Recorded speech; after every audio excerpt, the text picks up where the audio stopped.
welcome to Missed Checkpoints, the Video Game Book Club podcast. Today we're discussing Hellblade, Senua Sacrifice. I'm your host Marcus, and joining me today as always are the homies. First off we have Greg. What up? And then we have the homie Trevor. What's going on? So this is the first game of April. This is Greg's month, so I'm going to kick it to him so he can introduce the game. All right, so this is the second Ninja Theory game we've done, I want to say. So I picked Hellblade, Senua's Sacrifice, and the reason why I picked this is just it's been a game that I've kind of been meaning to get around to and just really haven't, and also been a pretty big fan of Ninja Theory's previous games, so I figured it'd be worth checking out. Hellblade is an action-adventure game developed and published by Ninja Theory. They basically treated this as an independent game. It was announced at 2014 Gamescom for PlayStation 4, and Ninja Theory described it as an experience focused on delivering a deep character in a twisted world with brutal, uncompromising combat. And they set out to make a more focused game experience. They wanted to have the polish of a AAA game, but the sensibilities of an indie game, if that makes sense. I think the game was developed with a pretty small amount of people. I think 20 people total. It's inspired by Norse mythology and Celtic culture, and follows Senua, a picked warrior who must make her way through Helheim, defeating otherworldly entities and facing their challenges in order to rescue the soul of her dead lover from the goddess Hela. The game focuses on Senua's struggle with psychosis and even goes as far as to tie the character's disorder into many of the mechanics in the game. One in particular is the, quote-unquote permadeath system, saying if you fail too many times, the rot will consume Senua and all progress will be lost. Gameplay is a mix of weapon-based combat and puzzles, and it features Ninja Theory's renowned performance capture. Even has a little bit of has motion capture along with some live action performances as well. Hellblade was released digitally for PC and PS4 on August 8th, 2017. Following the period of time, console exclusivity for PS4 and Xbox One version of the game with enhanced graphical support on Xbox One X was released April 11th, 2018. VR support was added later that year, and a Switch version of the game is slated to be released spring this year. Hellblade released to critical acclaim, sitting at around an 84 on Metacritic, and it was a commercial success and was said to have sold better than expected while breaking even around 3 months from release.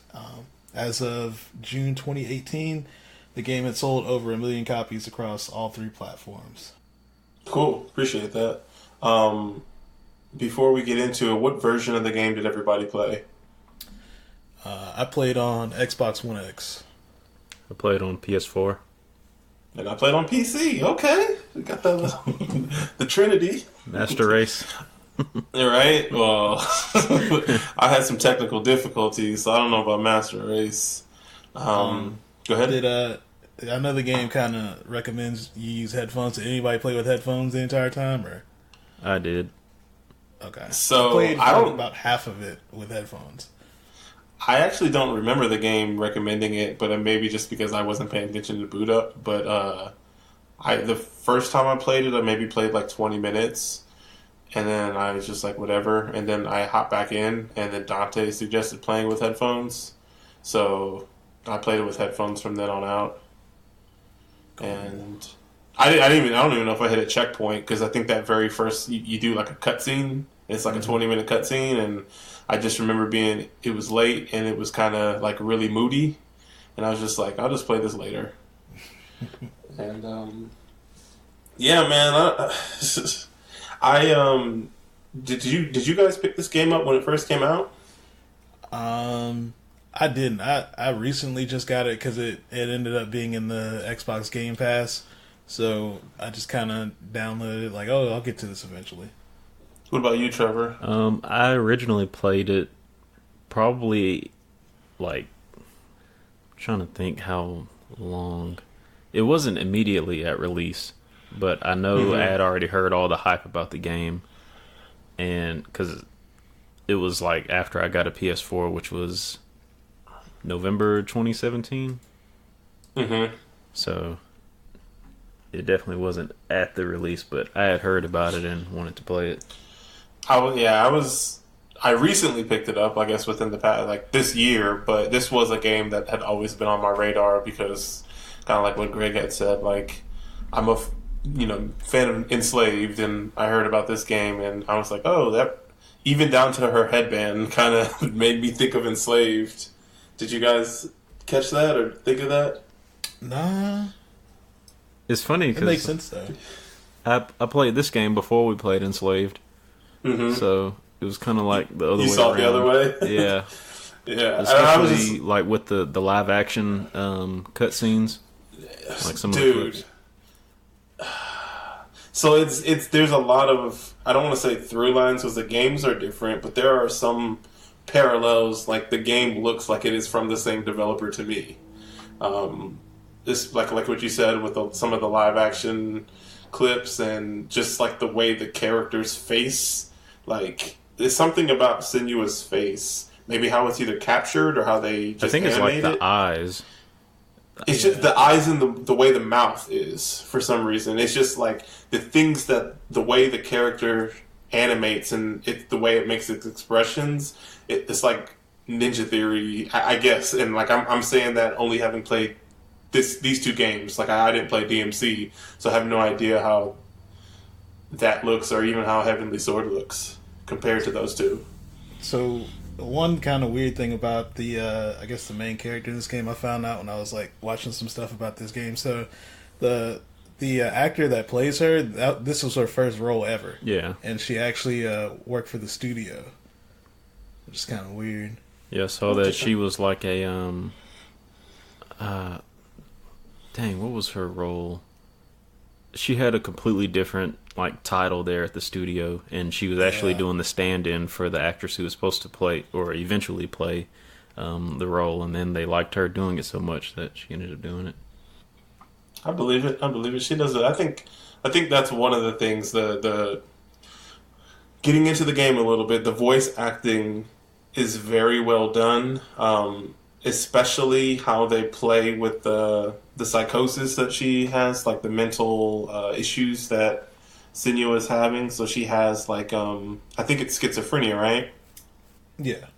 And she has these voices in her head, and playing it in headphones, you can hear 2, sometimes 3 separate voices talking to you, and they're coming in from different sides of your headphones, and the way the game kind of plays with sound is really interesting.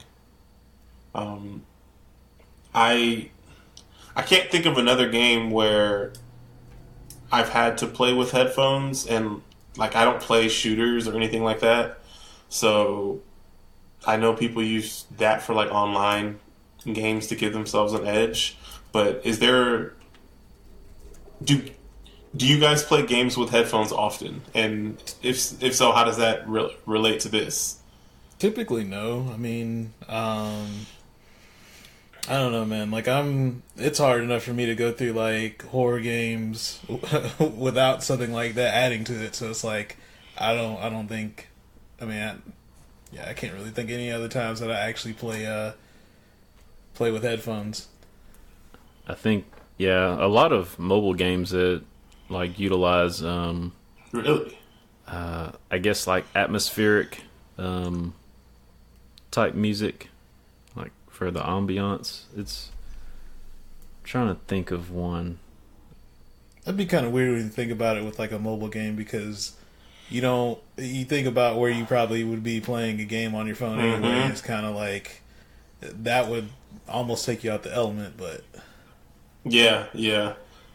I'm just having background stuff. Like you would need some type of. I guess it depends on the type of game. Because if it's a game like this, obviously noise canceling. Like I would have my fan on or like my AC unit or whatever in my window and trying to play this game, and I was just like, you know what? Let me just be hot because I need to hear what's going on in this game. So let me turn it off because I don't need to hear this stuff in the background. and I can't imagine doing that like on a bus or something. Like, the only reason I even played with headphones, like, it was recommending it, but, like, my kids were just, like, extremely loud to the point where I was like, yeah, I can't do this. So I was like, I'm just going to put the headphones in so I can actually hear because I felt like I'd be missing out if I couldn't hear what the voices were saying. So I was like, all right, let me do this. Speaking of which, did you guys think the voices, what did they do for you?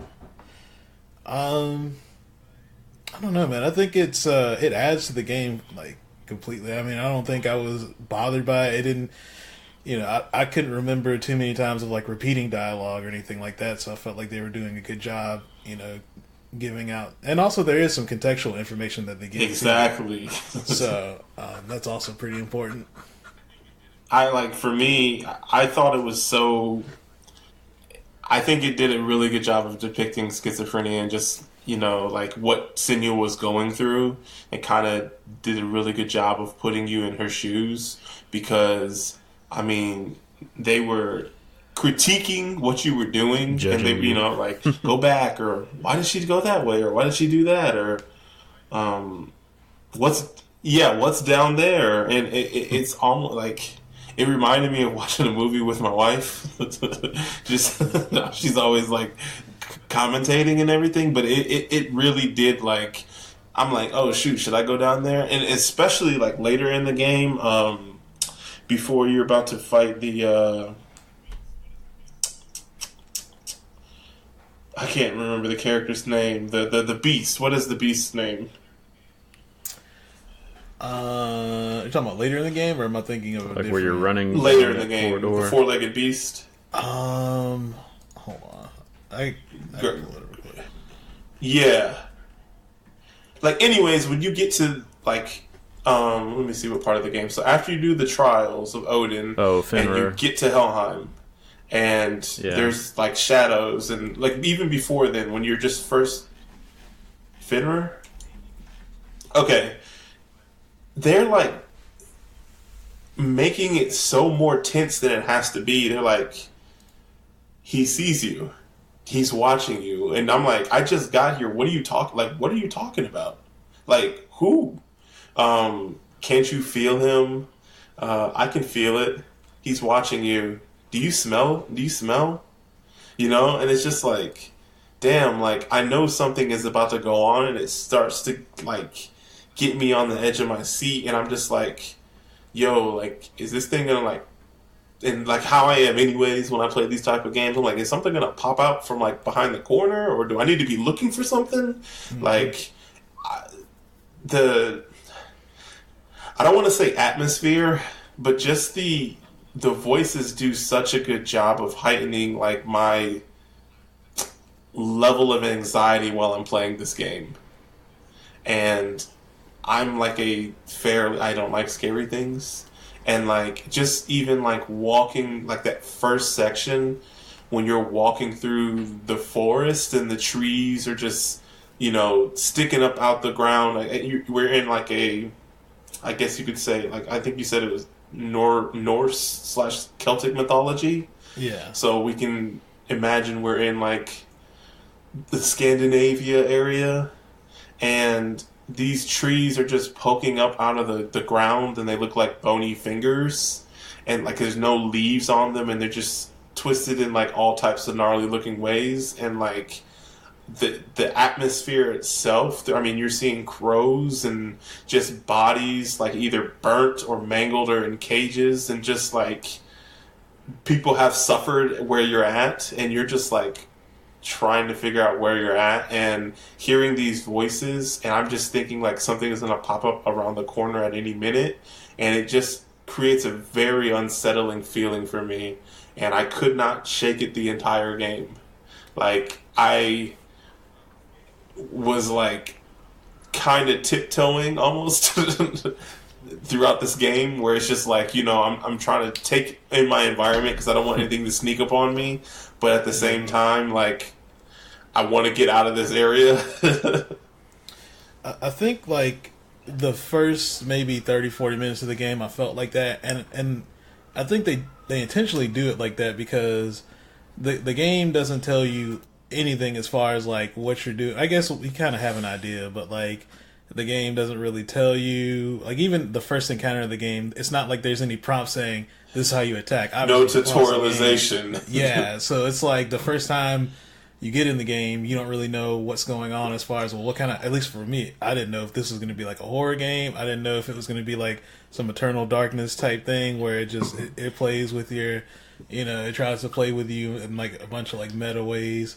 But, again, even when you get into combat for the first time, it's like, I don't know what I can really do right now, right? I know what button does what, but it's like, I don't know they kind of throw you in there and it kind of makes you feel like, oh man, what is going on with this?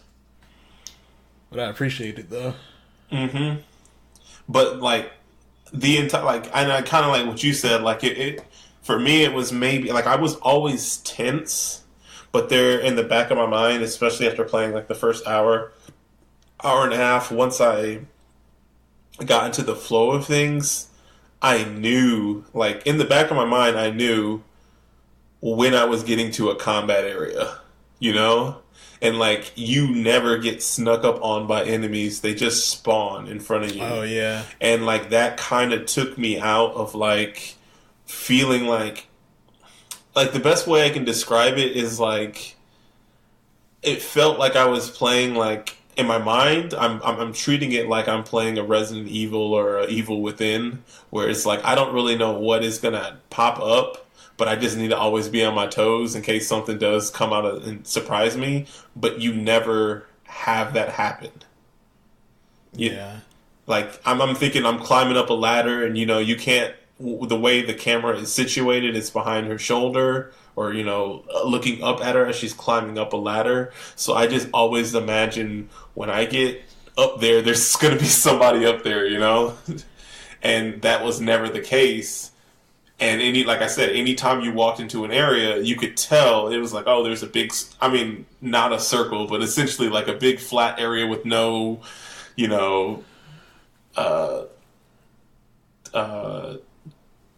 things to block or, trees or nothing in the way. Oh, this is going to be a combat area. And then something would spawn and then she just pulls out her sword automatically. I'm like, okay, now it's fighting time.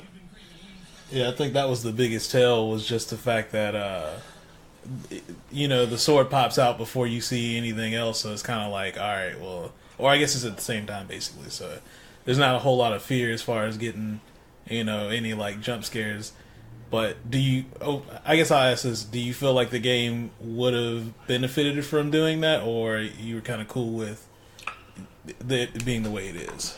I think overall I'm cool with the way it is, mostly because, like I said, for myself, it was still a tense environment throughout the game. So even though I knew enemies weren't around every corner, I still was like the atmosphere and the characters, the voices in your head speaking to you did enough to create that tense environment that I didn't have to worry about fighting. And then at the same time too, like I feel like some people, just with the way the game does that death system with the rot, that I feel like some people may not have liked this surprise thing happening when they're, one life or, one death away from losing or whatever. Yeah. So I can understand them having to designate these are the combat areas for that reason. Yeah, I think I can agree with that. Did you, I have one more question written down. Where is it at? Did you guys, can you explain the rot system? Because you mentioned it, and I don't know if we actually even talked about it. Okay, so the way it's supposed to be is, I might be like kind of not describing this in the best way, but after each death, the rot, which is basically kind of like the darkness, I guess, it like takes over Senua more and more, and what it's basically alluded to if it gets to her head. If the rot goes too far, or advances too far in her, then basically all progress is lost. Like basically trying to insinuate that there's a permadeath system, but I want to say that they found out like within a few, like maybe before the game even came out, that it's not really permadeath, and you can keep dying, and it's not going to cause you to lose any progress. It stops at a certain point. And I forgot what the developer had said. That I have it up right now. Yeah. If you want to give the direct quote, but it's something along the lines of they did it intentionally to try and make people, feel a little bit, I guess add tension to the game, basically. Yeah, so the exact wording they have is the dark rock will grow each time you fail. If the rock reaches Senua's head, her quest is over and all progress will be lost. And so a lot of people, players and whatever, interpret it as a permadeath, and if you died, you'd get your save wipe and you'd have to start over. And the chief creative director, Tamim Anton Diaz, or I don't know. Anyways, he says the wording for the permadeath message was chosen quite carefully because we didn't want to lie to the player. It's actually your interpretation of the message that is what threw people off. And basically, he says a large part of the game is about fear, and a large part of mental illness, psychosis in particular, is about fear. And basically what they want to do is this character is dealing with this innate fear about these situations. So what is a way we can introduce fear to the player beyond what is happening on screen, basically? And I think what they actually do is because I think everybody thought if I die X number of times, then that's it. I got to start over. And what in actuality is the rock will gradually creep up her arm, but it will never reach her head, no matter how often you fail in combat. And I think Trevor even said too, the game does things to make it a slightly easier for the player to progress if you die area where, X amount of times in a section. Isn't that right, Trevor? Times, not necessarily because of bad playing, but more so because it got kind of repetitive, and I just let my character, or I tried to let my character die, but I noticed that every time it died, or every time Senua died, it would take less enemies in order to get to the next scene, or to pass that particular section. So I want to say that plays a factor in it as well. Okay. Yeah, and I don't remember exactly all the ways that it makes it slightly easier, but I thought that a lot of people felt deceived by this thing and people were put off by it. But I think it's if you read about it, I guess it'd be annoying. But I think playing it and then having to deal with that innate especially I didn't know this until after I'd beaten the game, but every time I died, I'm oh crap, I'm a little bit closer, and I think it does a really good job of keep just a little bit of tension in the game. There's always something that in the back of your mind is causing a little anxiety, whether it's oh, I see that stuff growing up her arm, or I hear these voices, and this atmosphere, this setting is really weird, or I just think this game overall, it's a very good-looking game in a very, I want to say, generic environment, but I feel the entire time it's very tense. It's one of those things that if we weren't in the internet age, that would be super, super affecting, I think. What you mean? Well, because something alright, think about it as far as if we weren't, if we didn't have the internet, and going back to let's say, 90s or something like that, somebody tells you, that's something that somebody would have to tell you, hey, the game tells you that you're going to lose progress if you keep dying, but actually that doesn't happen. So it's kind of like a word of mouth thing that you would find. Oh, yeah. You get what I'm saying? Right? But it's kind of ruined by the fact that if you just look up anything about the game, I'm pretty sure finding YouTube and Pokemon, the word of mouth, Mortal Kombat fatalities, or I get what you're saying. Yeah.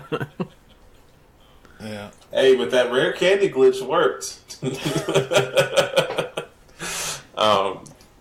What did you guys think about the environment overall? Like I said, I thought it was creepy, but just something about the setting just didn't really do much for me. They did a lot with what they.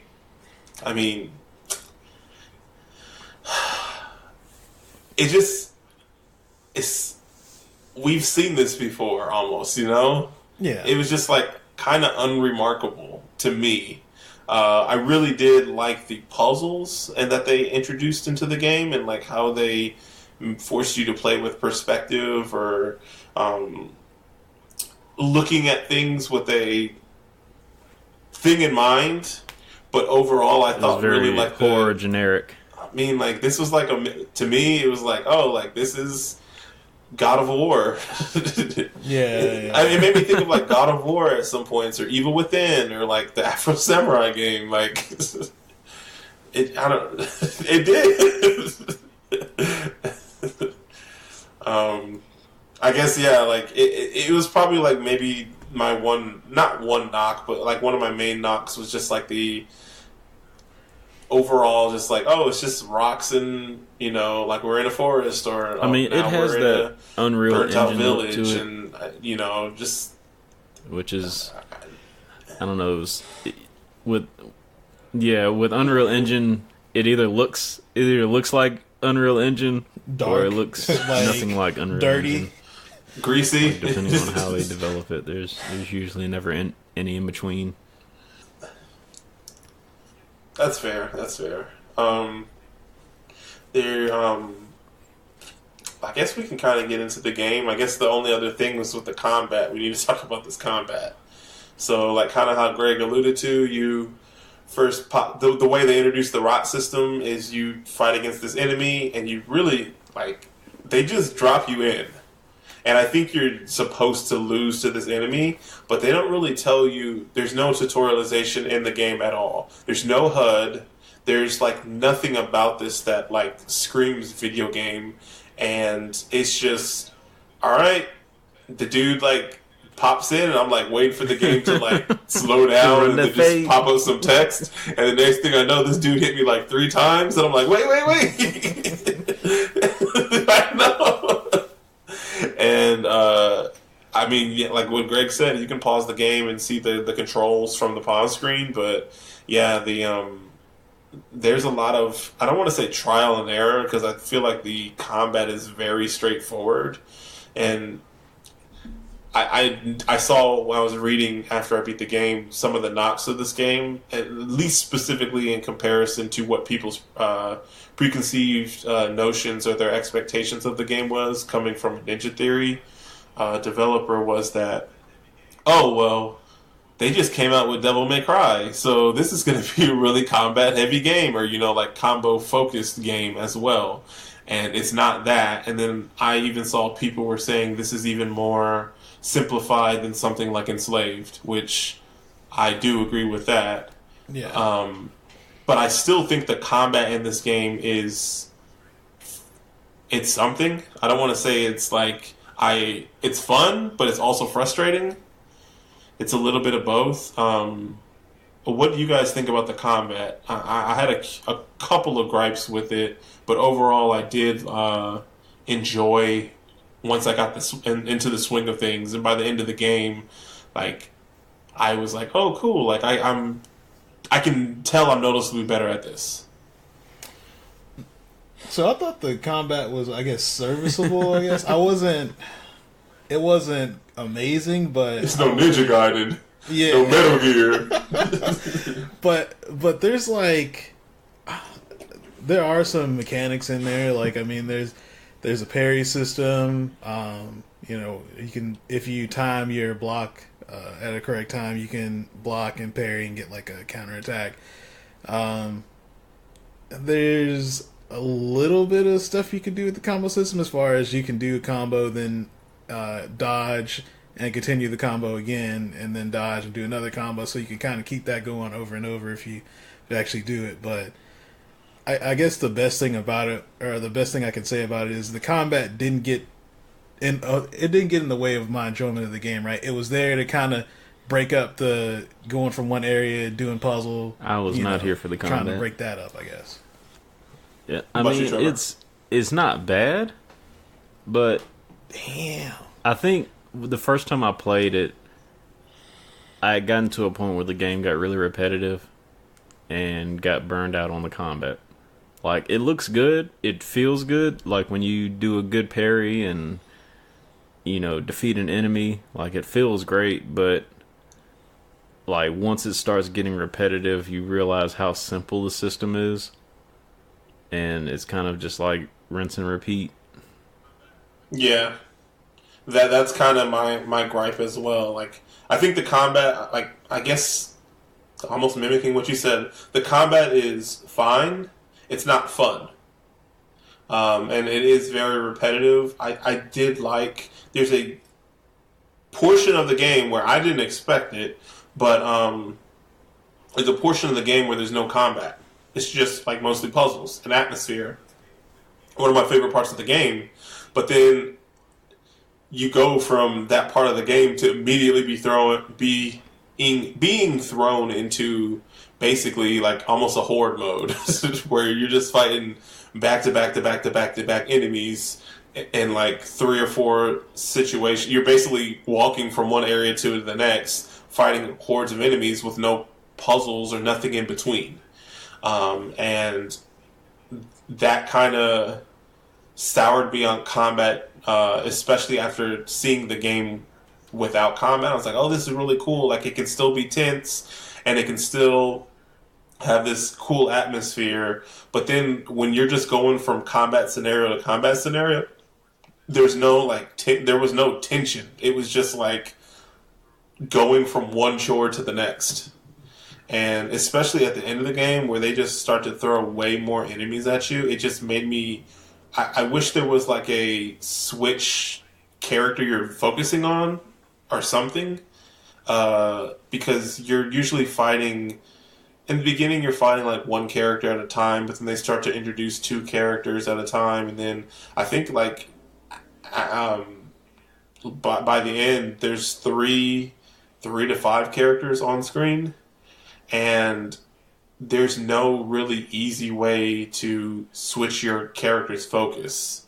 And so when you are looking at a character, the camera is behind you, and you are just turning with that character always in front of you. So then you can hear voices say, behind you, or look out, and you don't really know what's going on.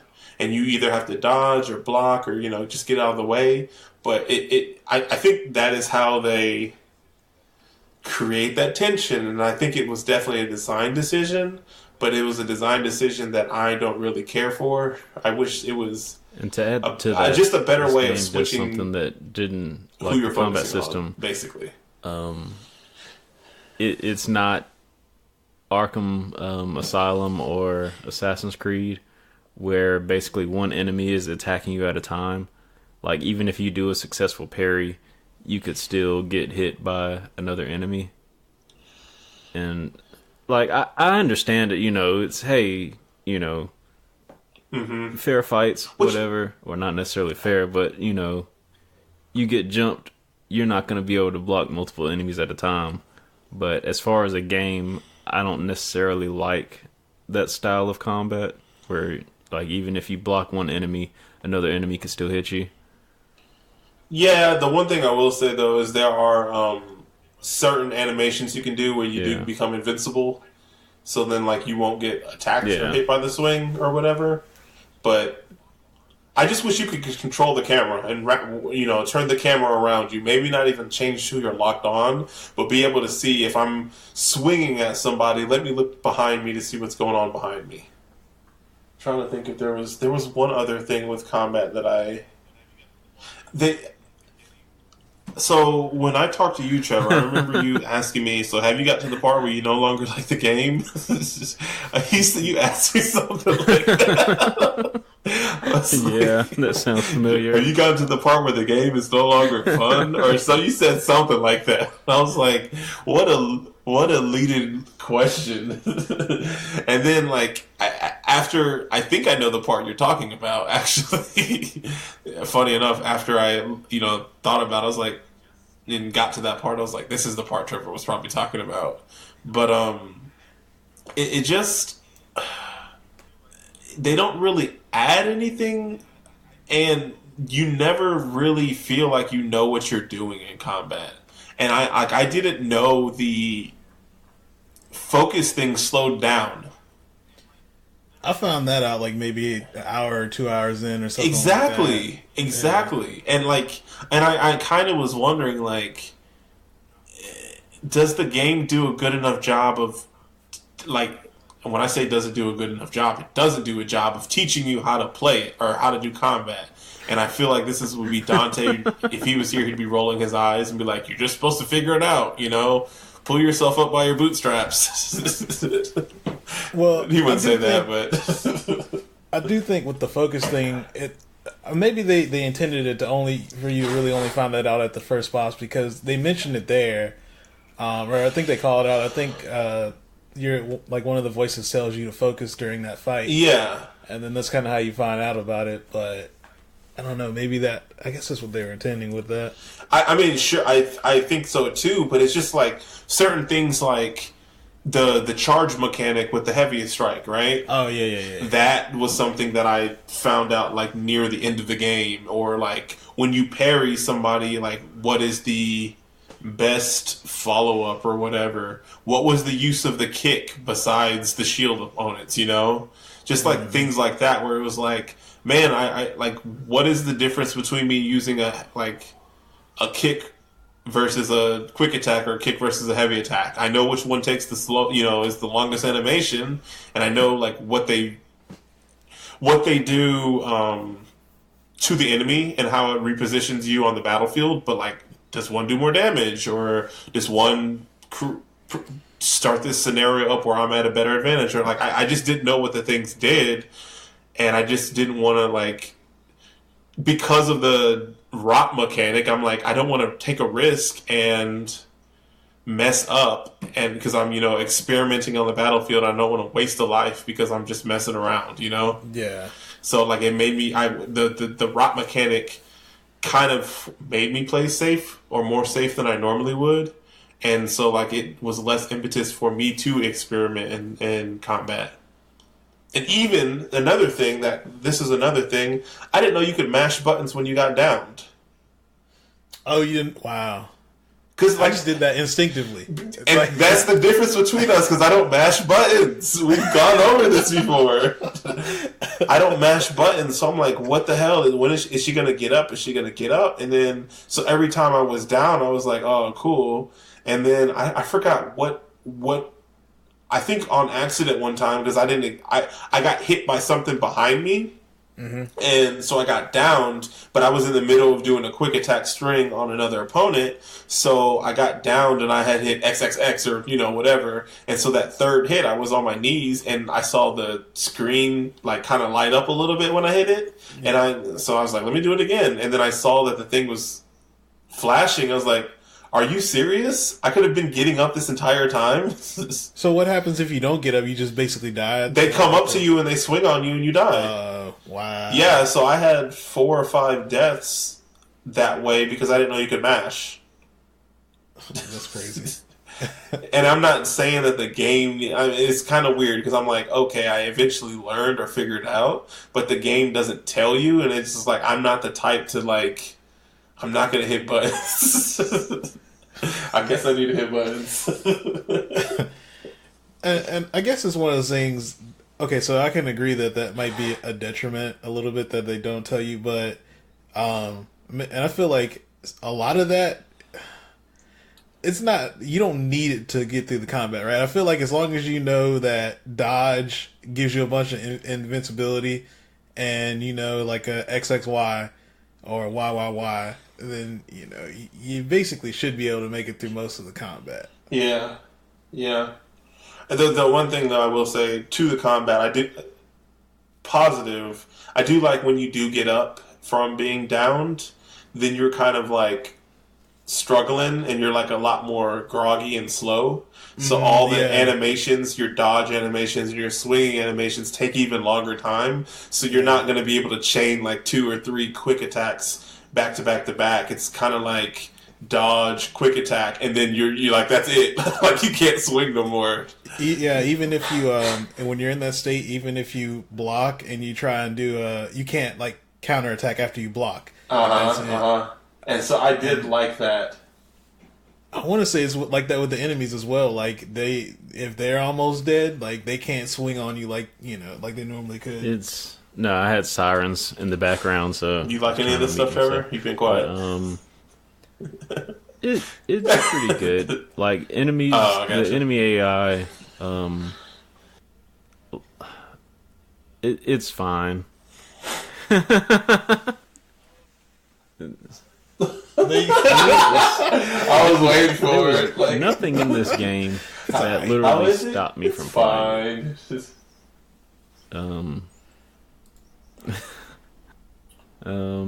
But yeah, time. Put that on the back of the box. Time. Like I was kind of with you about the focus thing. Like some of endorsement. There were quite a few things that I wish were tutorialized that I didn't even use until later on in the game.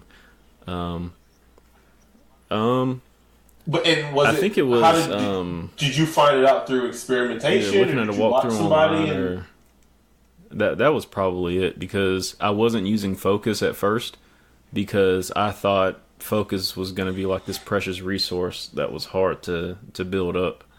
But then once I actually like started getting more charges and was able to use it, that was when I started figuring out how to use it strategically. And then once you get to that point where there's just a ton of enemies, like you said, the horde mode coming at you,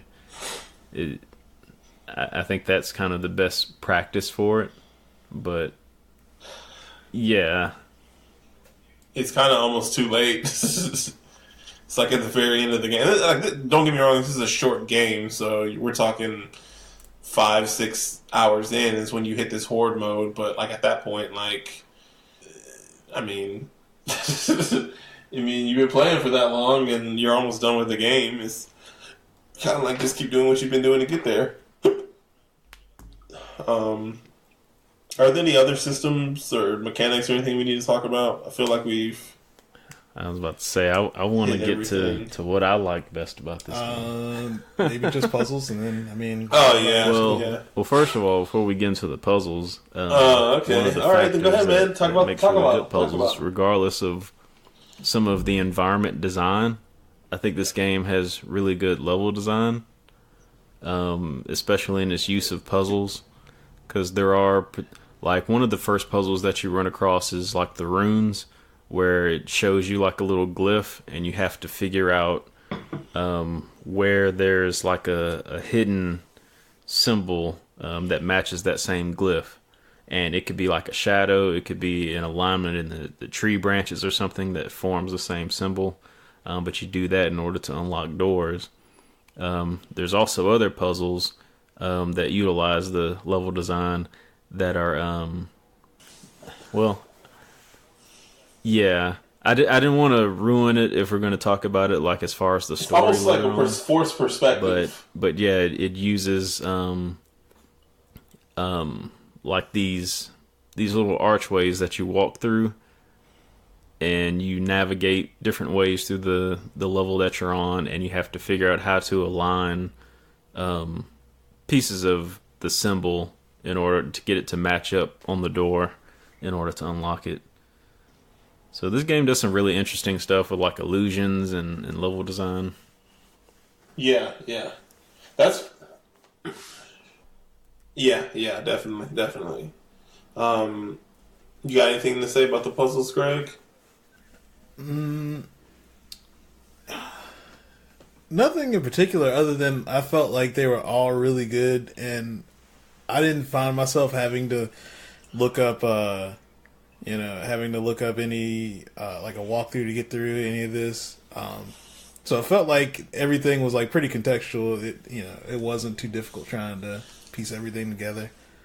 There was one that had me stuck for a little bit. I didn't look anything up, but it was like, oh man, like, what am I missing?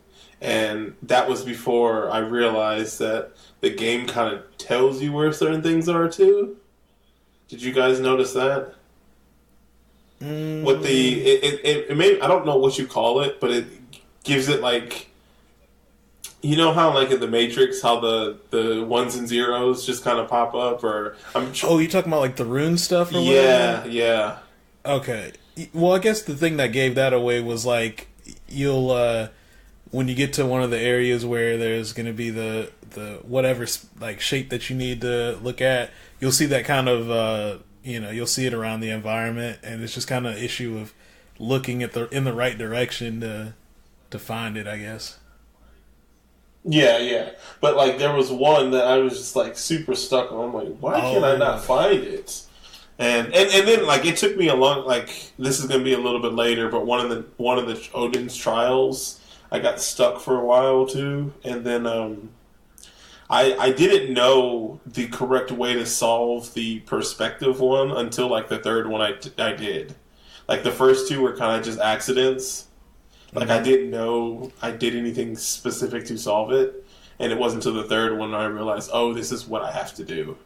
Is that the one with the bridge that you had to look at the right direction? I think so. Okay.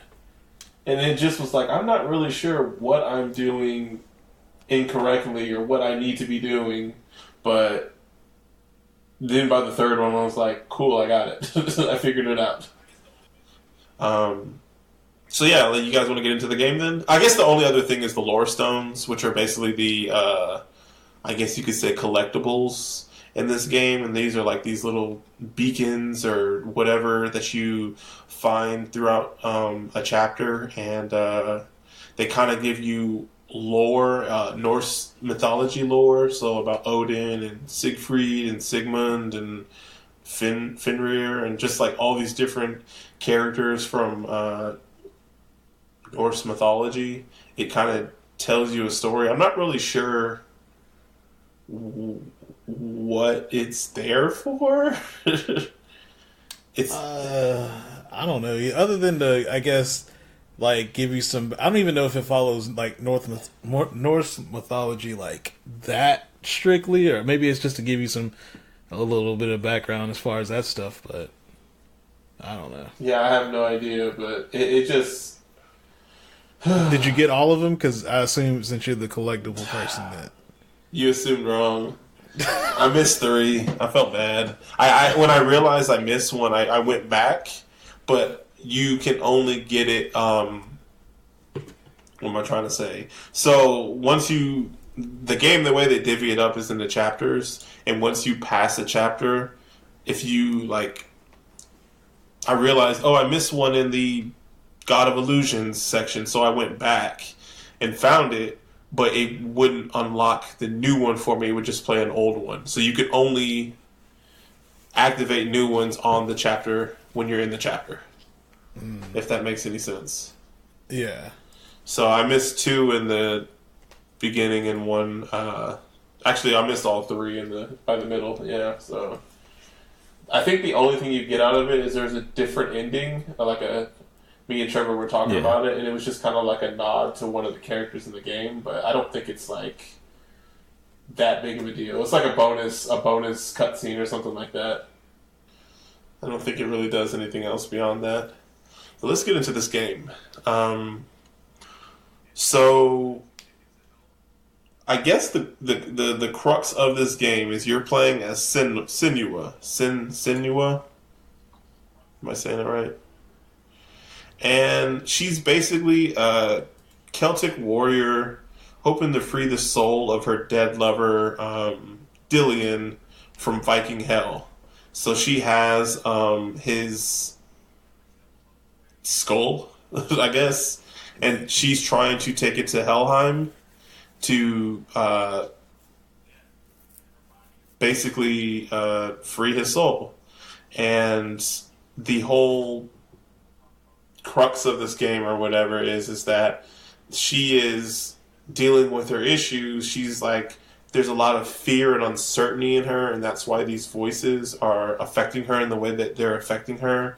And she is every step along the way she's like falling apart. Like she's scared of this rot, and she's scared of death, and her body is decaying, and her mind is like succumbing to this. She keeps talking about this darkness, and like her backstory is she met this guy Dillion. She basically was from this village, and She was a warrior. She was taught by, I think, her father. Her mother, I believe, also had the same quote-unquote gifts, is what they refer to as her. And she died. Her mother died at a young age, so her father raised her really, really strict, and it was kind of almost damn near an abusive household. And he just forbade her from going out.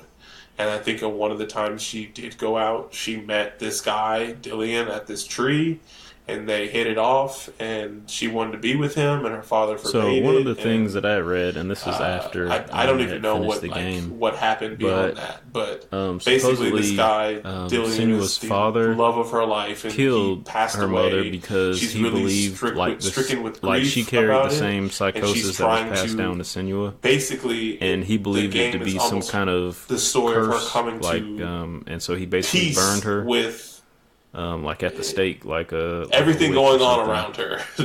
All this death and uncertainty. And he was abusive to Senua, and that, along with Dillian's death, is what caused like the mental breakdown of Senua, and kind of why you're going on this, or not why you're going on this quest, but like throughout this quest, it's basically about you kind of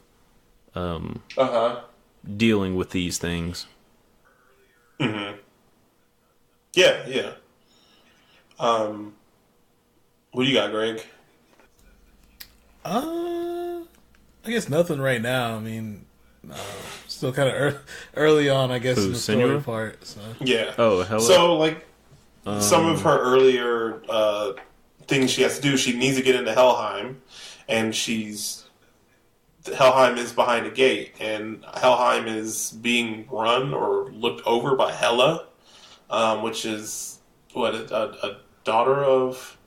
So I think in the lore stone it says that she's a daughter of Loki. On the wiki it says in Norse mythology. But I know in Marvel it's not that way. Hela. Because in Norse mythology, well, shoot, I don't know, man. I'm on freaking Google, and like, yeah. So she's Loki's daughter, and she basically runs Helheim, or whatever version of Hell, I guess, is in Norse mythology. And so she basically says, in order to have access to this place, you need to basically fight the god of fire and the god of illusion. So then at this point, you get to kind of choose which one you want to deal with first. I don't really think it matters. You're going to have to fight both. So with the god of fire, they do something really cool with the puzzles, where you basically have to get to a symbol, and then once you activate the symbol, you are almost transported back into the situation when all these corpses and everything was dying, or was on fire, and you have to escape this section.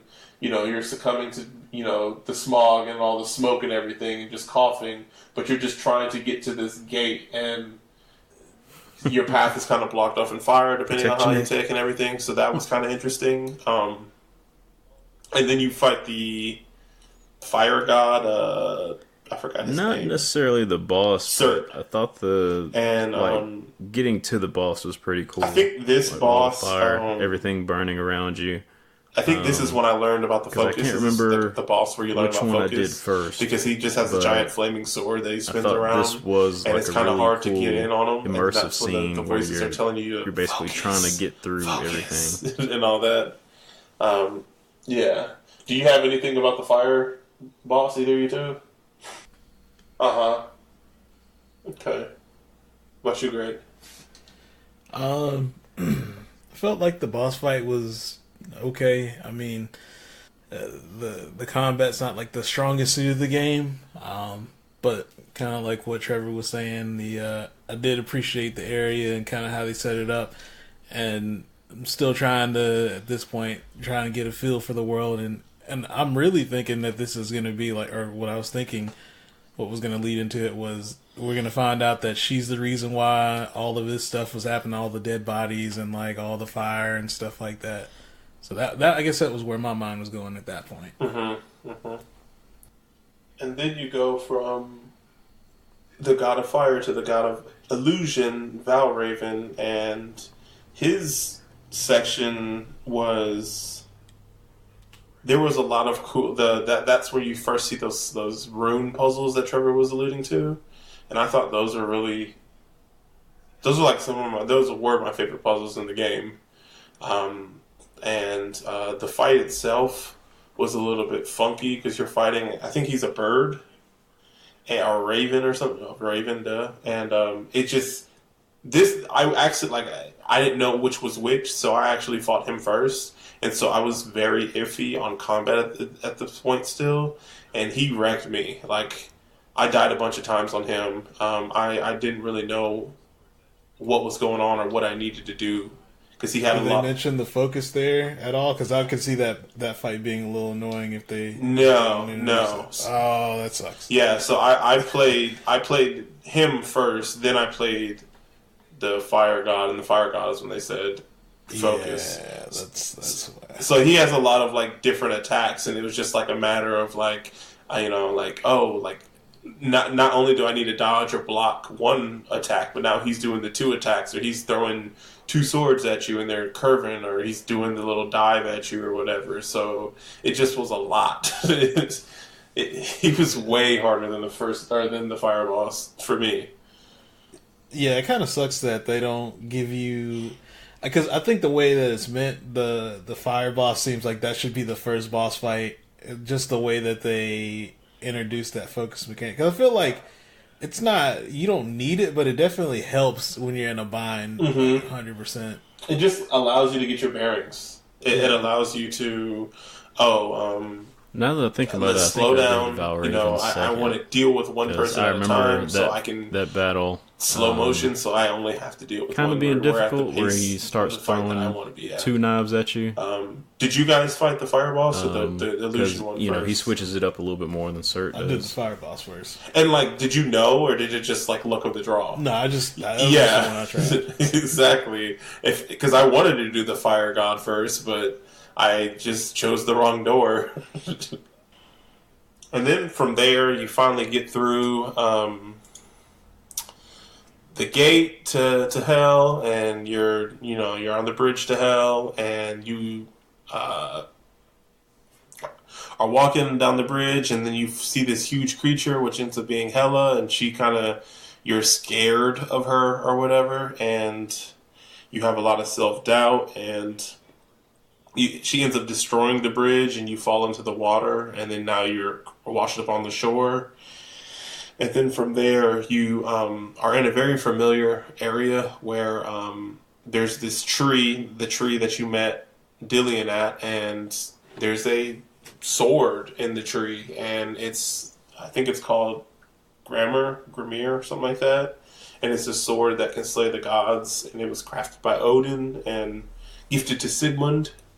And you basically, in order to pull it from the tree, you have to complete the trials of Odin, and you to earn the shards to reforge the sword. And man, my least favorite. Yeah, so there's 4 trials, and you can kind of do one them where in basically any the fire's chasing you order you want. And again, this is just like the doors; these aren't marked, so it's just kind of you don't really know which one you're in until you're in it. But there's a labyrinth trial, a tower trial, a swamp one, and a blindness one. Was there any? Which one stood out to you guys? I guess we can talk about them from. What was your least favorite, Trevor, and what was your least favorite, Greg? I don't think I have a least favorite one. At least I'm trying to think. Well, I was gonna say. Well, I guess I'll let you guys go. What's your least favorite one? Because I can't think of one that I hated. So my favorite trial was probably the tower trial.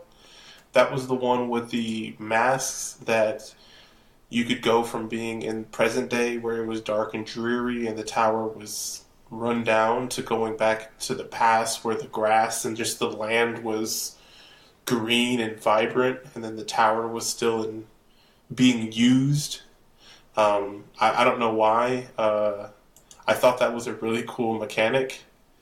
Just being able to, solve puzzles that way, where you would open a door and you would get into the tower, then open the door in the past, and then you would go to the current day and it'd be open or anything like that. I really dug it. Really dug that one. Do you guys have any opinion on the tower? Oh, I thought you were going to tell us your least. I was just going to see if you guys had anything to But add no, to that. yeah, that's my favorite too for those exact same reasons. Okay. What about you, Greg? How'd you feel about that one? I'm trying to think. Tower. Oh yeah, it was one we were talking about a minute ago. Yeah, okay, so I dug that puzzle. Having to look through the mask to change the past and go to the present. Yeah, that was probably my second favorite one of the trials. Okay. Then probably my next favorite one was the swamp one. So that was the one where you're in the swamps, and this has the forced perspective puzzles that we had talked about earlier, where you would see something in the environment that was kind of broken and disrepair in like an odd shape, and if you look and it's how do you say, it's invisible, but it's there, but you can't see it. Yeah. I don't know what that is called. It's transparent, I guess. And if you look at it at the right angle and do the focus, it morphs into a solid shape of a bridge or whatever it is supposed to be. And then that coupled with those gates that Trevor was talking about earlier, where if you would walk through this gate while you're looking at something changing, then it would change when you go through the gate. So I can't go through this swamp area because there's these sticks sticking up out of it, so it's blocked. Well, if I look at that section through the gate, it's clear, and then I have to walk through the gate in order to make it clear. And then you're just basically, you're in the swamp area, you're trying to get into this house. Once you get in the house, then you end up doing this section where you're in this almost like labyrinth or like maze with this fire creature that's chasing you, and you can't make noises, or there's chains that are hanging in doorways, so you have to avoid it. Or if you run through it, you have to make sure you're far enough away from him. But you're trying to scan the 3 rune shapes while outrunning this fire creature that's chasing you. That was probably my second favorite trial. How'd you guys feel about that one? That was probably my least favorite. And it's because of the part where you're running through that barn or whatever. Yeah, the maze. I died on that several times.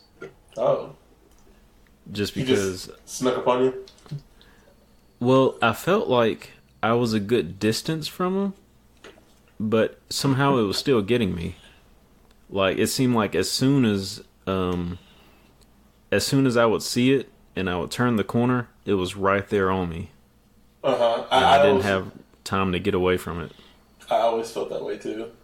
I died there once, but the other time when the fire was actually getting pretty close, I felt like I had enough time to run away. So I didn't have too many issues there, but I think that ending part was my favorite part of that. Probably my favorite part of that trial. Other than, I guess, the puzzles were pretty cool too. The not alternate dimension, but looking through the little gate or whatever. Yeah, gotcha.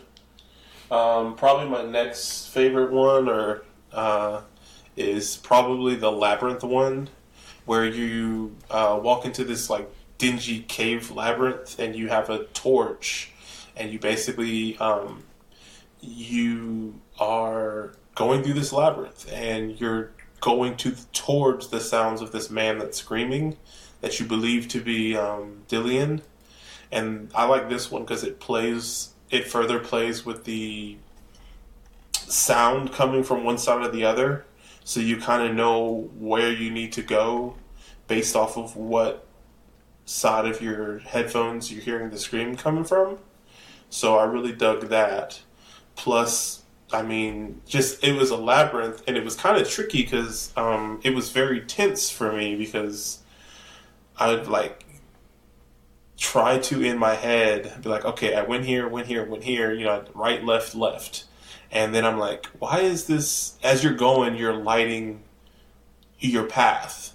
And I get to some parts and I'm like, wait a second, I shouldn't, like, if I'm thinking about this correctly, I shouldn't have lit this. I don't remember seeing this flag or this thing being lit. Is there something else here? Or is it just like supposed to creep me out or whatever? And it had me second guessing myself. And yeah, that one was a really tense environment for me. It was fine. It wasn't like, I liked it more than I disliked it, I should say. How about that? How'd you guys feel about the Labyrinth? It's alright. It was probably my second least favorite. So you said the swamp was your least? Yeah. Okay, and what about you, Greg? What was my least favorite? Yeah. I don't think I had like a least favorite, man. Like I thought they were like either good or they were just kind of like middle of the road. Gotcha. Disliking, Yeah, well, I like 3 of the 4. So my least favorite was I knew it. I knew you were gonna hate this part of the game. It was the blindness one, man. Which one? No, it's not. Any darkness, man. Any just because of the mood of this game, I just no. This one, so there's no light. You're in this, I don't want to say pitch black, but very dimly lit environment, and you're just kind of listening to what's going on around you and trying to use the context clues. It's a really good job as far as when you're playing with the headphones, just the atmosphere, and then just the environmental sounds do a really good job of like placing you in an area. But this entire time, I think Greg even pointed this out earlier, was that the voices aren't talking to you at this section. It's just you and Dillian, which low-key is a voice, Yeah. And he's kind of guiding you and kind of not telling you what to do, but like, okay, what do you feel? Do you hear that? Or you need to get towards the river or something like that, running water. And it's okay. Like, I was weirded out because I was thinking stuff was going to pop up. And then lo and behold, there's these like weird blob creatures that you need to sneak around. And it was very tense because they have like a patrol route, if you will, that they're going along. And the very first one you see, like, you have to basically walk right next to them. And the game sets you up because they hang some metal chains over a doorway, so like you're not supposed to see them, but I saw them and I didn't run into them. I was just like the entire time, and then like as you get further and further along, there's more and more of these blob creatures, and you need to like walk slowly, stay out of the light. Well, there's not really light, but like not make that much noise. Try to keep your distance from them. When you get close, the game kind of, I want to say like your controller rumbles and like the screen kind of gets like, I don't know, like there's this effect that happens on the screen. Like it gets a little blurry when you get close to let you know you're kind of in danger. And I don't know, like it just, I was tense the entire time, and it just made me feel uncomfortable. And I just didn't want to know what would happen if I got caught.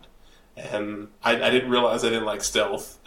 Well, actually, I knew I don't like. I know I don't like stealth when there's nothing you can do to, like, defend yourself. I don't like that kind of stealth.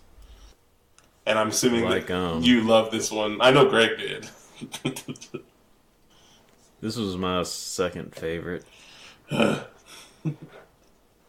How? I thought you don't like stealth. This is easy stealth. Is it though? This is like more like Outlast than Evil Within. Can't do it. So what does that mean? Oh, it's less combat focused, I guess. I mean, sure. So like, if you get caught, you're bodied, right? I don't know what happens when you get caught. Yeah.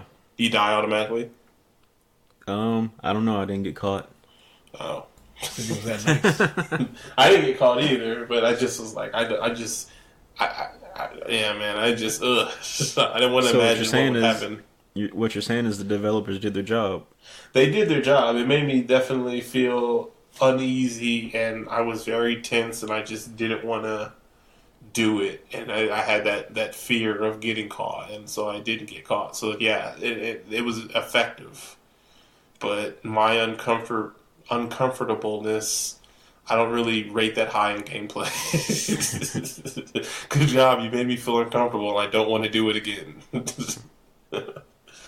What about you, Greg? Yeah, like I said, I think this is like my favorite section, just because how different it is, and how eerie of a feeling it is when you're trying to navigate this. You don't know exactly what's going to happen. I think that's probably why I like it so much. And don't get me wrong, like, just the thing I figured I want to point out about the trials is, like, all of them feel vastly different. But I do think the blindness and the tower one are the two best at introducing a new thing that it hadn't previously been used or seen in the game before, you know? Like, there's not another section of the game where you're, like, going back and forth between old world and new world. And there's not a section of the game where you have stealth, you know? But there's a section of the game when you're running from a creature, or there's a section of the game when you're lighting a dark area or something like that, have a torch. So I do think those two stand out as, like, cool things. But yeah, after you do the trials, then you get the sword, or the Grammar, or Grimir, or whatever. And I think from there, I don't even remember what happens, but you end up in the Sea of Corpses. And then the thing that's worth pointing out is, I want to say the Trials of Odin, that entire section, there's no combat. And I think the developers knew. They were like, dang, man, we had like a full hour and a half to 2 hours of no combat. What are we going to do? Are they going to forget how to do combat? And they were like, you know what we'll do is we'll put a section of the game in where it's just combat, and they're going to love it. And so that's the Sea of Corpses, and I think this is the part where Trevor said, did you get to the part where it's not fun anymore? This I'm part pretty and sure the next part. Okay, yeah, I figured. So the Sea of Corpses is literally like, you're just in like remember that section in Detroit Become Human where the AI robot body parts? Oh yeah. It's like, okay, yeah, you're just in this area. It's like the river or the water is red with blood. It's blood, essentially, and the walls and just the environment are these hands and feet and just human bodies just sticking out and trying to claw and kick at you. And you end up fighting like 3 waves, or I think 3 waves of enemies at this part, and it's just like, I don't know. There's no, I don't know. There's nothing really going on beyond the combat, and it just was like, oh, I get it. Like, you want us to play some more combat, so, or you thought we missed this, so you just threw a whole bunch at us. And I could have really just done without the section of the game. Yeah, I'm kind of in the same boat. I wasn't upset about it. But yeah, like, it's not like it's a very riveting gameplay section. So and I thought this was the end of the game when I got to it. So I was just like eager to push forward, just to finish it. Yeah.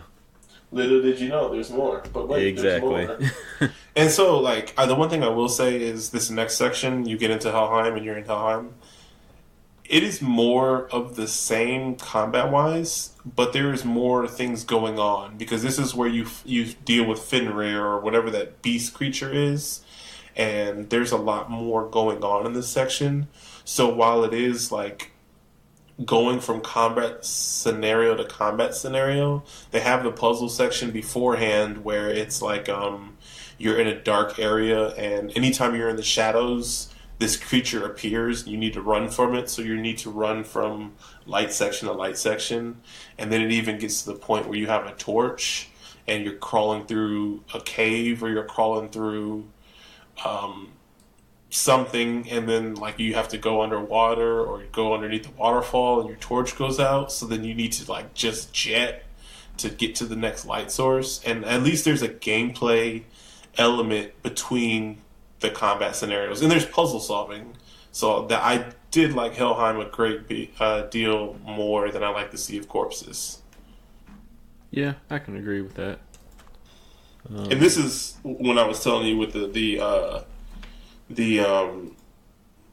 voices, like, you know, telling you that oh, he sees you, he can feel you, he's watching you, he smells you, like all that. And then we're just like, what are they talking about? In this entire section of the game, you don't know what the creature looks like, but you just know you're being stalked almost. Yeah. And then at the very end of it, you actually fight it, and that fight was really hard for me. I think it was probably the hardest fight for me in the game. I don't remember having a problem with it. He's like this, it's like this four-legged creature, and it has like a couple of different attacks. So it has like a body slam. It does this attack where it shoots like some type of smoke or something at you. It has like a charge attack, and it has an attack where it like... So you can only fight it in the light, but it's like it has an attack where it can make everything dark. And then it just disappears, and it just charges you out of nowhere, and you really can't see, so you kind of have to just dodge last minute. And I just remember it just being really tough, because he could just basically, at least for me, he hit me once, and I'd be downed. So it was like me constantly having to go down every time he hit me. So I died maybe like 3 or 4 times on him, and it just was like I feel like I'm doing a lot of damage, or I've done a lot of damage, but he's still fighting me, you know? And I think this is the section too, I mean, maybe a little bit before, where you start getting those sightings of your dad, the live action actor, or, you know, not actor, but cutscenes of your dad's deep ass bass filled voice.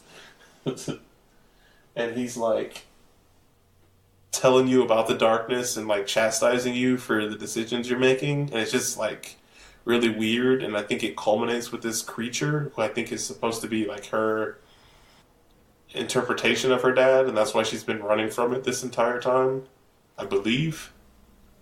What do you guys think of this fight? I guess, Trevor, you didn't have an issue with it, but what about you, Greg? I don't think I had any really big issues with it. I ended up having to use focus a good bit. I felt like that kind of helped me out. But yeah, other than that, just kind of getting a good feel for the attack patterns, and that's about it. I guess maybe because I couldn't tell, like, I thought there was like a certain like light or darkness that you had to be in order to fight him, but I could never tell if it was like an actual thing or if it was my mind playing tricks on me. So, like, I was just constantly fighting him with, like, I couldn't see. And I would just have to, like, dodge it based off of timing. Yeah, like, so the little, like, body slam attack he does, that's kind of easy to kind of hear and then dodge. But, like, yeah, I do get you that there's a part where, like, it's kind of dark and it's hard to see him. So I don't know if this is like a legit tactic, but I was always trying to run for whatever little light source I could find to stay in so I could see him. But I know he does have an attack that like impairs your vision, I think, if he hits you with it. So. Yeah, and I kept getting hit by that, or maybe just fighting out. Because I was just constantly side dashing or side strafing or whatever. Yeah. And I think I was just going in a circle that was also outside of the light. Mm-hmm. And then I would get hit by his darkness one, so it just felt like the entire fight I was always in the dark. That sucks. And then you just progress more, and you get to Hellas Sanctum, and this is when you are kind of coming to terms a little bit. I think in this chapter you Well, what happens in this chapter? This is the part where I almost quit. Why'd you almost quit? Because isn't this the chapter where you basically have to repair that bridge? Yeah, you have to repair the bridge. That's right. Yeah. So that was the cool part. It was getting across the bridge. Yeah. Oh, yeah. Because they throw more enemies. Once you get on the bridge, they just throw hella enemies at you. That's another horde mode. And that was the part I was telling you about where, like, I died a couple of times just from fatigue. And and every time I came back, it would have less, or it was either less enemies or the weaker enemies. Because I remember it started you off with, like, the ones that do, like, the heavy attacks on you. But then it started throwing like the weaker enemies at me. So one recommendation I saw when I was reading stuff about this game was people were saying to put the game on easy for the combat because the only thing that changes is just the amount of damage they take, and it's almost better to just do that just so you can get through stuff like that than to just kind of bog it down with, like, you know, having to sit there and just keep slugging through all these enemies. That's what I should have done. I actually didn't have that issue on the bridge. Like, there was a lot of enemies, and it was definitely a horde mode. But at that point, like, I felt like I had I was at my height as far as like combat. So, like, don't get me wrong, it was a long ass fight, but I was like in the swing of things at that point, and I was like taking dudes out. I see what you did there. What? In the swing of things? Yeah. I didn't have any big issues, but for sure, you could definitely feel a little bit of fatigue in the combat. Like, I guess at that point in the game, right? Because you know you're so close to the end, and then they're just like, "All right, well, let's just throw a bunch of enemies at you." I will say though that of the sections of the game, like, it really only was a problem for me in that Sea of Corpses section, just because there was nothing else. At least in the other two, like, oh, I had to do this puzzle, or there was something else beyond just that section, just the combat. But yeah, you build a bridge, you defeat all the fools, and then you get to Hella's Sanctum, and you have to fight more hordes of enemies. And that's kind of when I just was like, man, like, this boss better be tight or something, you know, like, Hella's this huge, like, I don't know, silhouette of a person. I don't really know how to describe it, and so you get thrown a whole bunch of enemies at you, take them out, then you go a little bit further across this bridge, and she knocks you down and destroys the bridge, and then you have to fight, like, previous enemies, like previous bosses. So you fight the Beast, and you fight the Valraven, and you fight Surtur, the God of Fire, and then after you defeat them, then you fight just the fodder enemies, I guess. Or no, you defeat the previous bosses, then you get to the third part, and then you fight like just hella enemies, and you fight hella enemies, and you fight hella enemies, and you fight hella enemies, and then it's like, when are they gonna stop? And then like you like can you do you remember, Greg, if the voices tell you to stop fighting, or if you just... I think they say something about just give up or something like that, or... And I'm here thinking they're talking shit. No, they're... Well, I thought that too at first, but then they start getting a lot more sincere. Like, you don't have to fight anymore.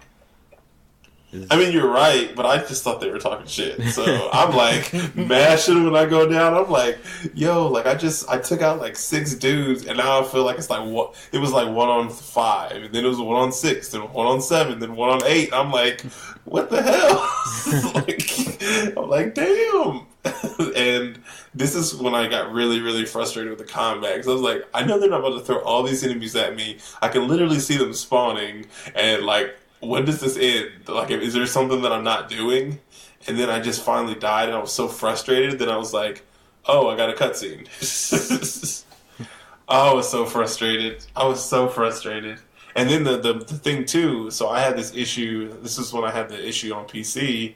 Is after doing that first section, when you go to the second section to fight the bosses, I get to that section, and every time I get to like the third boss, the game froze on me, and I did it like 4, 5 times in a row, and I'm like, what the hell? Like, what's going on? And it's some like driver issue with my video card or whatever. It was something that they never fixed. The developers didn't do. So I had like there was a couple of different, it was a fatal, what was it called? It was some type of fatal error. And like I was Googling like how do people fix this? Because I was thinking like I'm just not gonna be able to finish this game then. And apparently it was an issue that people had from like when the game first launched. And some people like couldn't, like they started the game and then it would just freeze on them. And some people it just happened in the middle of the game, some people it happened at the end of the game. And I just what I ended up doing was dropping my video settings from like ultra high to medium, and I was able to finish out the rest of the game, but it was like super, super glitchy after that. So like characters would like the final cutscene for me, it was just flashing like this colors every time the camera was in this specific section of the game or the level. It would just flash purple and then flash pink, then flash green, then flash blue, then red, then purple, then pink, and like that. And then the skull when Hella picked it up had these two long like polygonal things sticking out of it all the way just infinite like out of each side of the skull. And so it just looked like she was just picking up this like super huge thing and just dropping it. And when it dropped it, it was rotating and the thing was like super glitchy. And it was really cool. But yeah, you die and then you just basically at this point you go to cutscene and Hella's like talking over you and just talking about how you can't win and you try to make a deal with her to like save Dillian's soul and return Senua will be her hell warrior for the rest of her life or whatever, the rest of her days. And then I don't think Hella's really like down with that. And then I think she ends up like Senua was like, well, it doesn't matter, I'm not scared of you, I'm no longer afraid of you, I'm no longer afraid of the darkness, I have no fear now. And then Hella's like, oh, bet. And then she stabs her. and then Hella, like, I mean, Senua is like, I guess, you know, the end of her life or whatever, she's starting hallucinating, talking to Dillian again, and she's just like slowly breathing, and just as she's bleeding out. And then Hella picks up Dillian's skull and then just drops it off the edge, and you see the skull like fall down the edge of whatever she's standing over, and then it cuts back up to her, and it's no longer Hella, it's Senua, and then the game I think ends damn near, and I was like, what happened? What's going on? Yeah, I'm still confused about that. I had to look up some stuff about the ending. And even then, it's still kind of like, I guess. So do you have it, Trevor? From what I remember, like, since the entire game is basically Senua kind of confronting her own internal dilemmas that basically lead to her psychosis, you know, it ends up being one of those kind of cliche, you know, the real enemy is you, or you're your biggest enemy, whatever. And so that's kind of what it turns out to be, is that she's actually Hella, or at least in her own mind. So I have this is like the best short / concise ending explanation that I could find. And basically, like, the entire game is about Senua just kind of coming to terms with all these things that she hasn't come to terms with. And so the ending is basically her just letting go. She found the source of her fears and faced them. And only in that literally infinite battle, she realized that she can't win. Did she accept this? Throughout the game, she had been put through pointless trials, fooled by illusions, and attacked by ghosts of enemies from the past. all on her way to somehow save the soul of the only person who just accepted her in life and gave her a temporary shelter from her own darkness, which is Dillian. She couldn't bear the thought of Dillian being lost completely to her, so she made up this quest in her mind to save his soul, walking around with his head and experiencing things that only she could see. But these things only existed in her head, including the curse, the dark rot or whatever, the beast, Hela, and Dillian's soul still being out there somewhere waiting to be released. Because throughout this game, Dillian is also like somebody that's spurring her along. So when she finally let go, Hela seemingly killed her, but Hela wasn't real. Senua herself was Hela, and she killed the part of her that wouldn't accept Dillian's death. This is metaphorically explained in the scene where Hela drops Dylan's head up from the cliff, and when the camera goes back, we see Senua instead of Hela, and that's like literally her just letting go of like all these things that she has been going through. And it says the voices are still there, the darkness is still there, but at least she's not struggling to change what happened, and that helped her accept the reality of things a bit more. And I think the best way I read it being described is like mental illness, and like the things that were plaguing her aren't things that you can win or just get over. So like that's why the voices in the darkness are still there. It's like she can deal with it, but she has to learn how to accept it. They're never gonna all the way disappear. And I think that was a really good way of depicting mental issues and mental health, where it's like you don't win by just getting rid of it. Like just getting it under control is winning. And so I think the game does a really, really good job of kind of putting you in a person that's dealing with those issues in their shoes. And I think it has a really cool ending once I read up on it, because it was kind of hard to know what was going on in the moment, you know? And I almost want to play this game again just to experience it now, knowing what I know. Get the rest of those lore stones. Well, I was thinking that, but then I was like, I'm not really looking forward to the combat. I was wondering, did you know the ending between your two playthroughs, Trevor? I think I looked it up because I watched the dev, like diaries that after you beat it. Yeah. And it kind of touches on that. But yeah, once I did finish the game, I was still a little bit confused.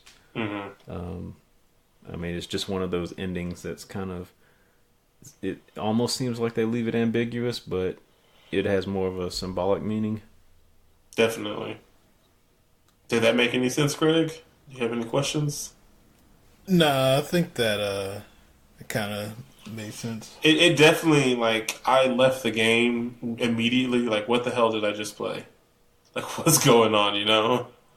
And then I talked to Dante a little bit about it because he had played this previously, and then I also did some reading today about it, and I kind of like, oh, that makes more sense, and that like, because I knew there was something going on, but it was just kind of hard to.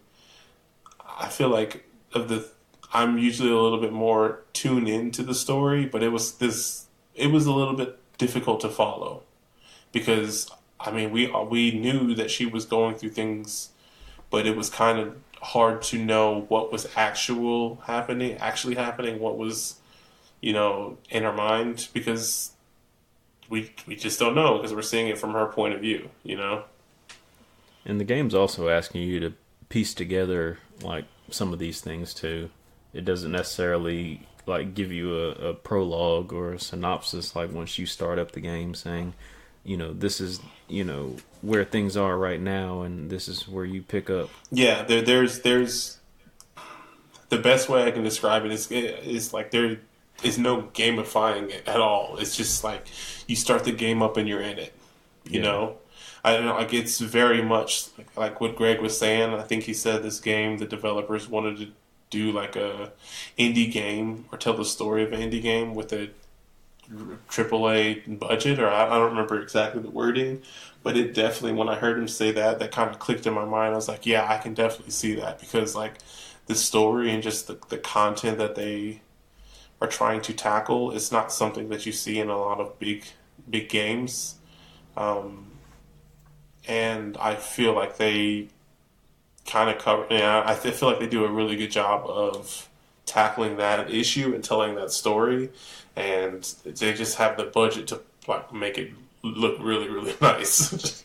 Like, it definitely doesn't look like a $30 game. No, Like, not at all. no, like this game looks gorgeous.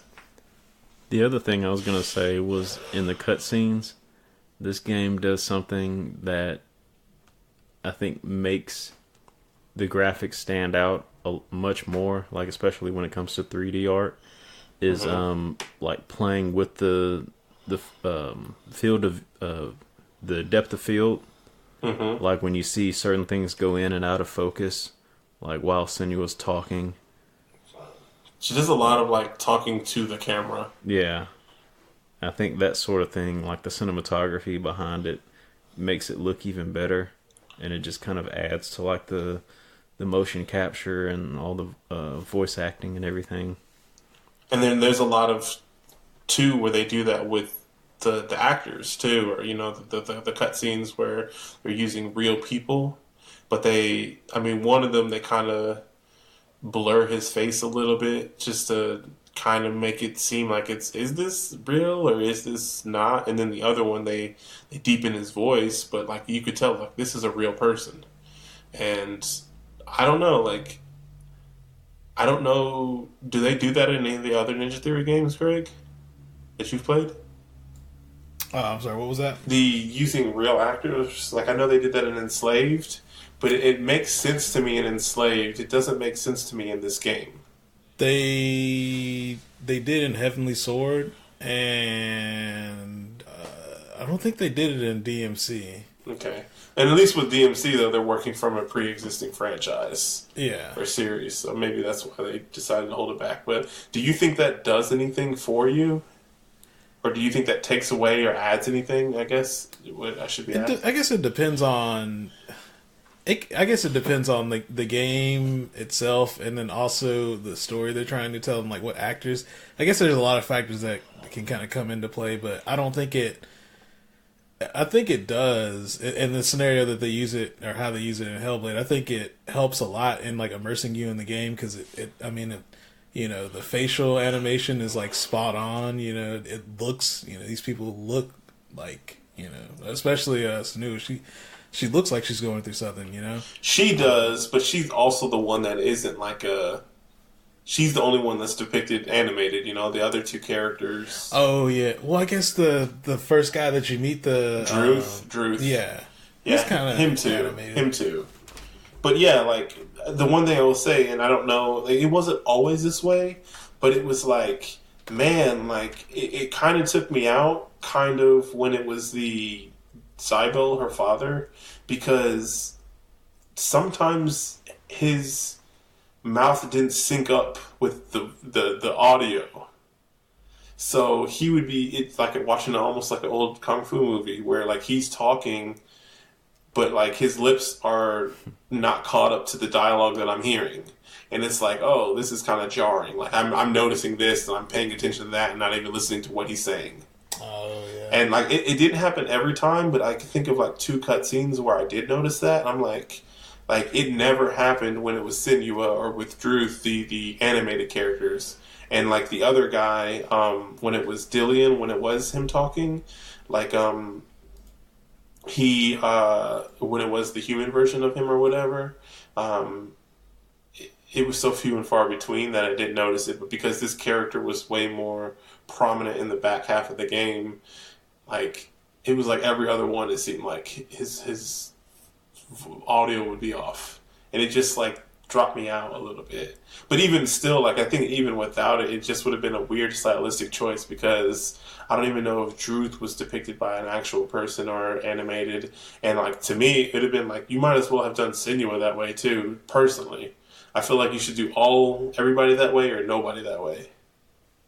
Is how I would have preferred it. I guess, and also just maybe because I'm such an Enslaved fan, like it makes a little bit more sense to me because they're like, what you're playing is like damn near like, or what you're seeing when it's the real people or simulations of like everyday life. Yeah. And in this game, it's just kind of like, oh no, that's her dad. that's a memory of her dad talking to her, or that's a memory of her love of her life talking to her. But it's just kind of like, why doesn't she look the same as them?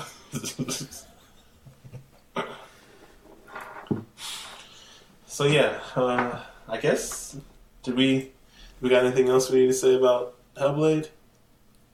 You got anything you need to add? Okay. Well, I guess the important question: did you enjoy the game? $1 million question. Trevor, what do you think? You go first. I will say I was not disappointed by this game. When I played this, it was, like I said, I was specifically bought a PS4 around this time to play all the exclusives that I was behind on. And this was one of those games that made me buy a PS4. So it did not disappoint. What about you, Greg? So initially I wasn't really sure if I liked it, but I think after even finishing the game, I was still kind of unsure about it. But after kind of sitting there and thinking about it for a little bit, I really did enjoy it, man. I'm glad I got to play it. It didn't overstay its welcome. You know, maybe if it was like a 10-hour game or 11-hour game or something like that, I might feel a little bit differently about it. But I think the story that it told within that time, it was really done well. I'm kind of split the difference for you guys. It was fine. Like, I really, really wanted to like the game, and I would say like the first, very much like Grim Fandango, almost like the first half of the game, I really dug. But like, the thing is, like, the game does a really, really effective job of being tense and making me anxious, and so I never looked forward to continuing playing the game. There was always like a little bit of dread in me when I was like playing, just because I was like not looking forward to being in that mindset. And I think that is props to them. But I just, there was so much, it was so much combat heavy in the back half. And like I said, like, I was decent. I mean, I got good at the combat, but it was never fun. And I did think the puzzles and all that was really fun in this game, but they kind of just pushed that to the wayside in the back half of the game, and you kind of had to focus on the part of the game that I didn't really like so much. So overall, this game was fine. I wish I liked it more than I'm letting on, but I don't know. It's just like, had I not read the ending of this game and just like kind of let it go as it was, I probably wouldn't have thought about playing it ever again. But now that I know what actually has happened, I was kind of like, in the back of my mind, I was like, I would like to play this again knowing what I know. But even now, like, I'm like, well, I'm probably not going to do that. It probably won't be for a couple of years if I were to ever come back and play this game again. It wasn't bad. It just was, like... It wasn't offensive. Exactly. It was fine. Do you guys have... I have a question, if you guys don't have a question. I don't have one. So, if you could throw, like, real people in the same way that they do in this game, whether it be cutscenes or just in general, you could throw real people in a genre, a game genre, what kind of game or genre would you do it in? And I know that's a weird question, but, like, I guess I could go first. I think I would like playing, like, some type of military shooter, but maybe not, like, I think the common answer would be like a World War II or whatever, but I think it would be cool to play like a futuristic shooter where you see the cutscenes with real people, but maybe from a first-person point of view, so you can see like your character's arms or whatever, and you can see your teammates in the battlefield, and then like like in between chapters or whatever, when they're loading up the campaign or loading up whatever the scenario is, whatever the mission briefing is, you're sitting on the helicopter getting taken to the mission or whatever. You see that in first person, and then bam, now that you're in the game and it's pixelated and everything, I think that could be cool. I guess the first thing that comes to mind, I don't even know if I kind of have like the whole question right, but something like maybe Cyberpunk. Like Yeah. I could see that being really cool and like that type of game. But Oh, I just thought of a different another game too. What about you, Trevor? So I would say, since we just recently played one, um, visual novel. Oh, that was easy. Yeah, that's yeah. That's Especially a the way they did it in um, Doki Doki. I oh, won't I was spoil gonna say. anything, but just like the comedic aspects of it. Can you imagine a real life version of Larry Butts, Detective Gumshoe? And I actually, so I thought of, it would have been cool if it was like Mass Effect. So like, the aliens would still be like aliens, but it would be cool to see like a live action like Shepard, not Shepard, but dang, what's the black dude? Oh, Kanye West. No, no, no, no, the one that's voiced by Keith David, the one that I don't remember his name, but I know who you're talking. gives you the Normandy. Dang, I can't remember his name now. That's gonna bug me. Hold on, I gotta look Captain it up. David Anderson. Yes, Anderson. Oh, Anderson. And then, like, have you guys been watching on Netflix Love, Death, and Robots? Yeah, I've watched it. Did you finish it? Yeah. Did you? Okay, you remember I'm only a couple episodes in. The Witness, the episode where the girl sees the guy. Oh yeah, across from the Yeah, apartment. and like that one kept going back and forth between being stylized, animated, and live action. Yeah. That I would like to see a game done that way. That could be really cool. Like I don't think it could be like a big budget, like 10-hour plus game, but like maybe playing like a 45 to 90 minute game of like something like that art style would be so sick. Where you're going back and forth, like I don't know. I that episode was really really stylish to me, and like I kept thinking like, is this animated or? And like it was really cool. So I'm really digging the show so far, and I'm like, man, I want to play some. Yeah, I want to know more about the people that did the animations for some of the stuff. Um, well, yeah. You guys got anything else for Hellblade? Senua Sacrifice. Nah, I'm good. You good, Trevor? Yep. All right. Where can people find you at, Greg? Oh, you guys can hit me up on Twitter at Boombox Hero. Facebook is the same, Boombox Hero, and on Twitch at twitch.tv/xdrdmagnegrox. Where can people find you at, Trevor? You can actually find me on Instagram. This summer I'm going to be doing a special project that's currently in the works. I wish I could give you the Instagram handle for it, but haven't quite. This is a solo project? Yeah, haven't quite okay. finalized yet. But yeah, just be on the lookout for that.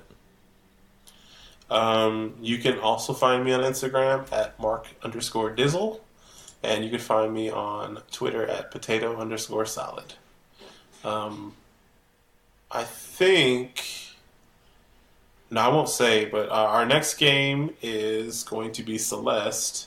We are going to do things a little bit differently, but so you guys are going to have to stay tuned to see what we do.